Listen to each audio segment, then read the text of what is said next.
It's time for another WrestlePlanet news update, as we have news on the case that sees a former WWE Champion face 5 years and life in prison.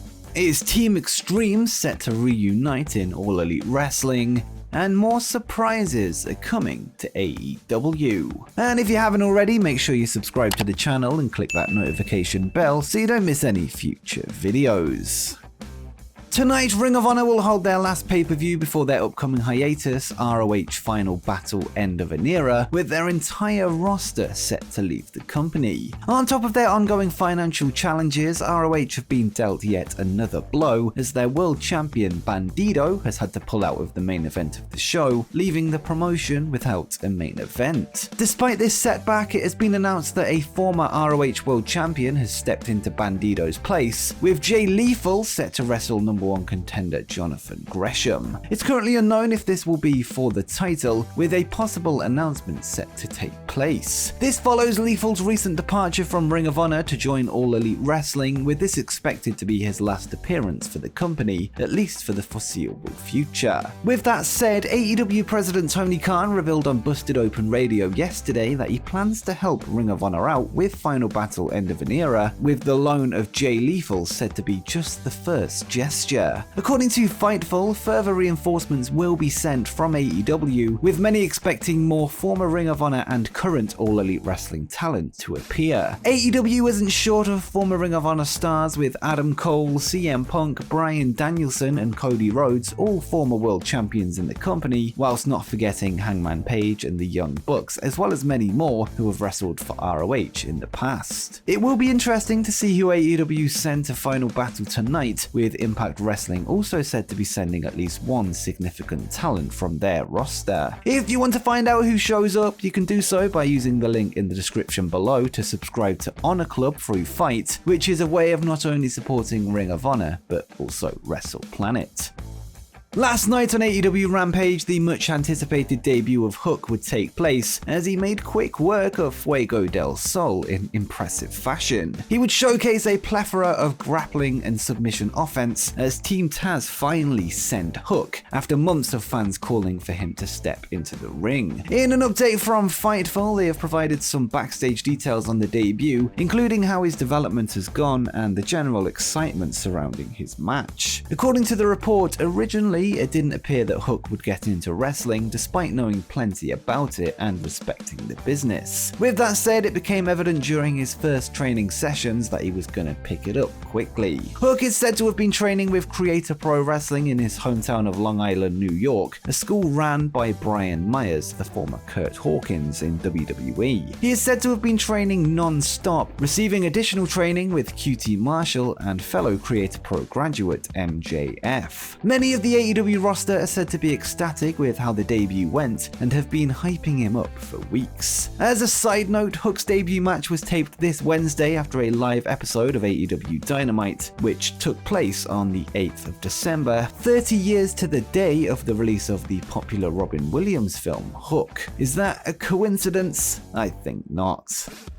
And speaking of debuts, another debut happened last night, but this time on WWE SmackDown. On the show, Sonya Deville would make her in-ring return to take on Naomi as their rivalry continues to unravel, before Deville introduced Natalya as her special guest ring announcer and Shayna Baszler as her special guest timekeeper. Naomi would eventually find herself surrounded by the three women before the music of Xia Li interrupted a potential beatdown. Li would then make her way to the top of the entrance ramp, where special effects appeared around her as she carried two blades. Lee would then seemingly confront Naomi before joining her to fight off Deville, Baszler, and Natalya. Lee signed with WWE in 2017 as part of the Mae Young Classic before she went on to join the NXT brand. She became the first Chinese female to compete in the promotion and has a substantial background in both martial arts and fitness. She has been introduced to the audience over the past few weeks via some intriguing comic book style vignettes, telling her backstory and relationship with her father, whose memory she looks to honor.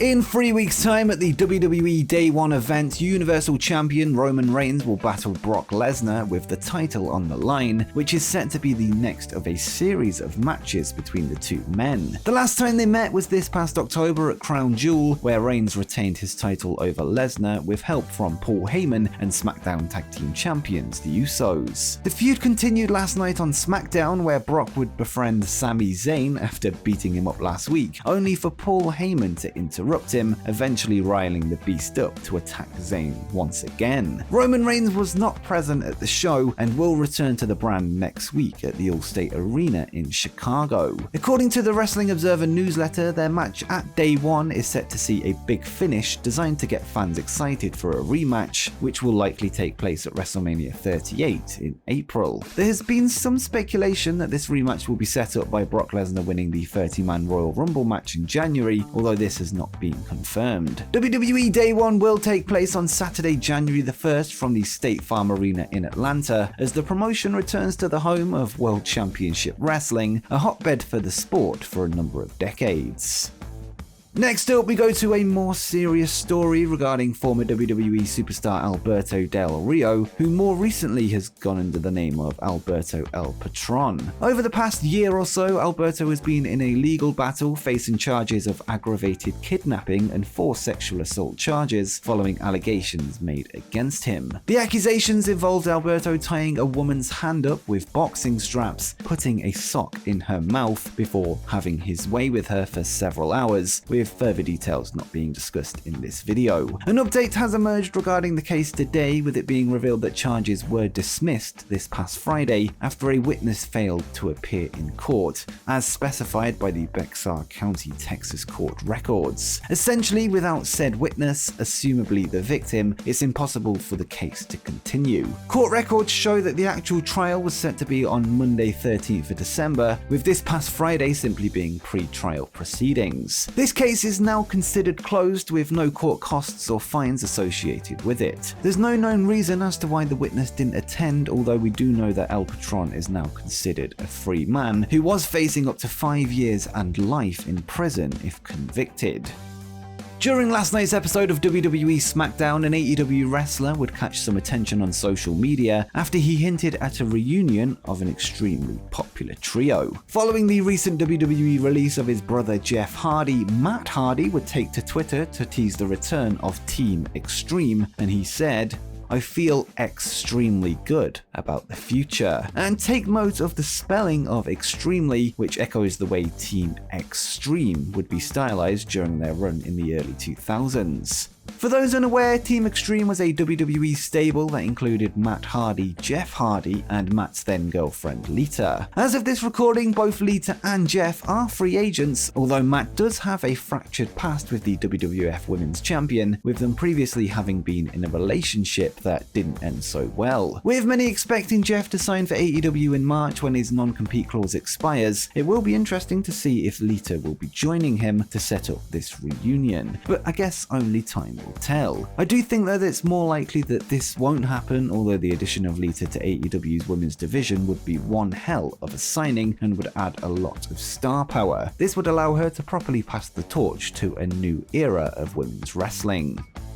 This week, AEW President Tony Khan would appear in an interview with Robbie Fox of Barstool Sports and discussed his online feud with former WCW President Eric Bischoff, as well as some upcoming surprises on AEW television. In October, Bischoff would make headlines with his criticism of AEW's approach towards TV ratings, with him claiming that they were spinning facts to make them look closer to WWE than they really are. Bischoff would later reveal that Khan no longer returns his calls, with Tony admitting in this interview that he should probably reach out, and he said, "We haven't talked in a while. I probably should at some point reach out to Eric because we're friends. There's only been 3 pro wrestling presidents in my lifetime that have had a big run, and he's one of them. Vince McMahon's one of them, and now, thanks to the great wrestling fans, now I'm one of them. And so there's only 3 of us, so it's important for us to have a good relationship."